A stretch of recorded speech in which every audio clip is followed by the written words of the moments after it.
महापुरुषों के विचारों से ही होगा भारत का कल्याण। सम्राट अशोक क्रांति सेना के राष्ट्रीय अध्यक्ष एवं समाजवादी पार्टी युव जनसभा के राष्ट्रीय उपाध्यक्ष योगेंद्र कुशवाहा ने उपस्थित जनसमूह को संबोधित करते हुए कहा कि भारत का सर्वांगीण कल्याण केवल महापुरुषों के विचारों को आत्मसात करने से ही संभव है। उन्होंने जोर देते हुए कहा कि हमें महापुरुषों के बताए मार्ग पर चलकर समाज को संगठित करना होगा, संघर्ष करना होगा और नई पीढ़ी को शिक्षा की ओर ले जाना होगा। वर्तमान सरकार संविधान के अस्तित्व को चुनौती दे रही है, जिसे बचाने के लिए हम सब एकजुट होना होगा। उन्होंने घोषणा की कि सम्राट अशोक क्रांति सेना जल्द ही हिंडोरिया में महात्मा ज्योतिबा राव फुले जी की भव्य प्रतिमा स्थापित करेगी। सामाजिक न्याय और वैचारिक क्रांति पर जोर।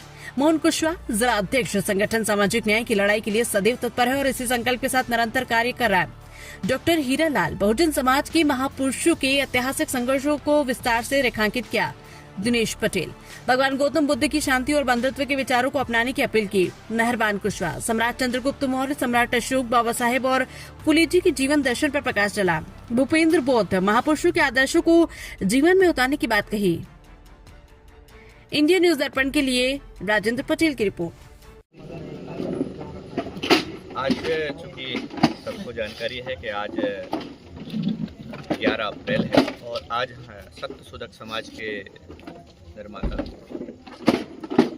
जो कि मानव को मानव बना के गए हैं महात्मा ज्योतिबा राव फुले, उनकी आज जयंती है और हिंडोरिया में सम्राट अशोक क्रांति सेना के तत्वाधान में ये आज का कार्यक्रम हुआ है, जिसमें हिंडोरिया की कुशवाहा समाज और सम्राट अशोक क्रांति सेना ने हमारे 3 महापुरुषों की जयंती हम लोगों ने मनाई है।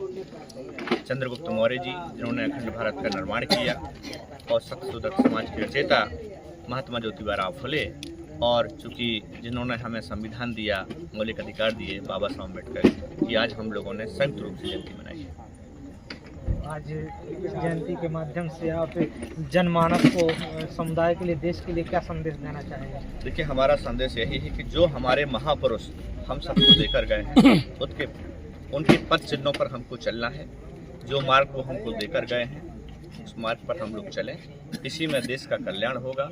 और वर्तमान में सरकार जो है देश को बांटने का काम कर रही है, जातियों को बांटने का काम कर रही है। संविधान खतरे में है आज, और अगर हम सब एकजुट होकर के अगर संविधान को नहीं बचाया तो निश्चित है हमारा भारत देश पुनः गुलाम हो जाएगा। और ये मनुवाद हमारे देश के लिए घातक है। हमको संविधान के रास्ते पर चलना है, मनुवाद के रास्ते पर नहीं।